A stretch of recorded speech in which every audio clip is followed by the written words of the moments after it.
Telstra's had a good run of late, and today it hit a 3-month high as the legislation to split the company in two ground its way through the Senate. Investors have been tensely waiting to hear about the guaranteed returns under the NBN business plan. So what about the government's business case light that's been released? Well, at least one of Australia's leading academic accountants believes the Australian taxpayer is paying a heavy price for the float of Telstra. Andrew Robertson reports. Professor Robert Walker is a fan of the National Broadband Network but blames the former Howard government for the problems Australia is facing. It's a sorry indictment on the fact that the coalition government chose to sell Telstra for around $40 billion. Now we're having to pay about $14 billion to get back some of the infrastructure and the customer list and customer base. Professor Walker says when set against the cost of the National Broadband Network, the public has paid a heavy price for the sale of Telstra.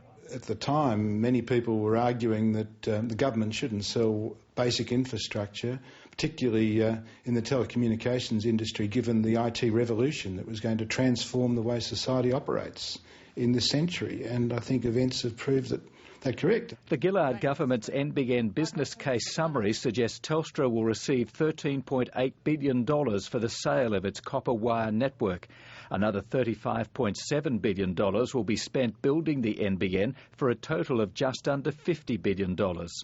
The three tranches of the sale of Telstra reaped $38 billion for the public purse, but it also cost the government any future dividends from Telstra.